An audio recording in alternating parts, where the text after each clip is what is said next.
এটি নিয়ে এখনও বিশদভাবে আলোচনা হয়নি এবং আদৌ ব্রাজিল টিম বাংলাদেশে আসবে কি না সে বিষয়টি নিয়েও এখন পর্যন্ত অ্যাকচুয়াল কোনো ক্লিয়ার কোনো মেসেজ নেই। সো বাংলাদেশ ফুটবল ফেডারেশন ইতিমধ্যে যে ভেন্যুগুলো দেখিয়েছে বা তাদের সাথে কি আলোচনা হয়েছে সেটার হয়তো বা সামারি আমরা পরবর্তীতে জানতে পারবো। বাট আমরা যেটি বিশ্বাস করি যে ব্রাজিল টিম যদি আসে বাংলাদেশে এবং এসে যদি আমার বাংলাদেশ টিমের সাথে খেলে, এটি বাংলাদেশের জন্য আমি মনে করি অনেক বড় অ্যাচিভমেন্ট। কিন্তু আমার বাংলাদেশ ফুটবল কতটুকু এগোবে এটার মাধ্যমে, এটা নিয়ে আসলে আমি খুব বেশি আশাবাদী না। এই কারণ হচ্ছে যে ম্যাচ হবে হয়তো বা বাংলাদেশ ব্রাজিলের সাথে খেলবে, সেটার একটা দর্শক আমাদের বাংলাদেশের মানুষের যে এক্সপেকটেশন সেটা হয়তো বা একটা স্বপ্ন পূরণ হবে যে বাংলাদেশ ব্রাজিলের মতো বিশ্ব চ্যাম্পিয়নদের সাথে খেলেছে।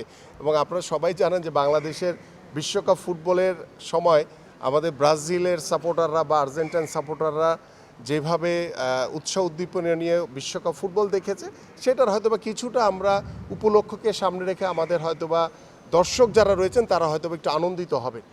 ক্লিন মাস্টার টয়লেট ক্লিনার, সবচেয়ে সেফ, সবচেয়ে ক্লিন। কিন্তু ব্রাজিল টিম খেলে গেলে যে বাংলাদেশের ফুটবলের পরিবর্তন আসবে এই বিষয়টির সাথে আমি একমত না।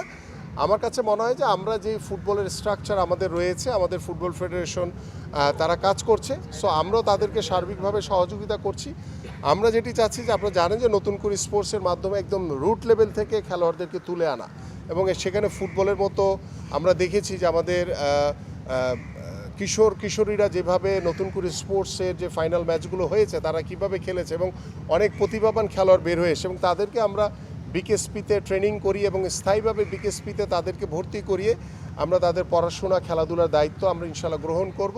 আমরা এইভাবে তৃণমূল থেকে ব্যাকআপ খেলোয়াড় তৈরি করে আমরা আশা করি যে আস্তে আস্তে করে আগামী 5 বছর কিংবা 10 বছর পরে আমাদের ফুটবলের প্রতি বাংলাদেশের মানুষের যে ভালোবাসা রয়েছে, যে আন্তরিকতা রয়েছে, যে উৎসাহ উদ্দীপনা রয়েছে, সেই উৎসাহ উদ্দীপনাকে আমরা যাতে প্রপার ওয়েতে কাজ করতে পারি সে লক্ষ্য নিয়ে ইতিমধ্যে আমরা বর্তমান সরকার কাজ শুরু করেছি।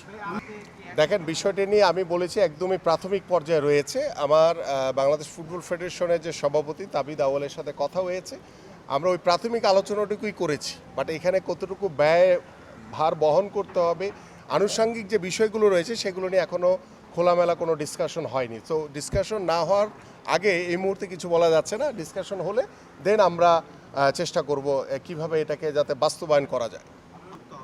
আমি যদি এক কথায় আপনার প্রশ্নের উত্তর দেই, এই মুহূর্তে আমরা সরকারের পক্ষ থেকে এই ধরনের যে অর্থ ব্যয় করে, যেহেতু আমরা নিজেরাই আপনারা জানেন যে বিদ্যুৎ, জ্বালানি বিভিন্ন সেক্টর নিয়ে আমাদের অনেক বেশি ব্যয় বহন করতে হচ্ছে, সেই ক্ষেত্রে আমরা একটি ম্যাচকে উপলক্ষ করে সরকারের পক্ষ থেকে এই ধরনের ব্যয় করার মতো মানে মানসিকতা বা এই ধরনের কোনো উপলক্ষ এই মুহূর্তে আমাদের ভিতরে নেই। সো আমরা বাফুফে যেহেতু কথা বলেছে, বাফুফের সভাপতির সাথে কথা হয়েছে, তারা যদি বিভিন্ন সাইড থেকে যদি স্পন্সরশিপ এনে যদি সেটাকে পরিপূর্ণতা দিতে পারে তাহলে হয়তো আমরা আমাদের পক্ষ থেকে, সরকারের পক্ষ থেকে সার্বিক সহযোগিতা থাকবে।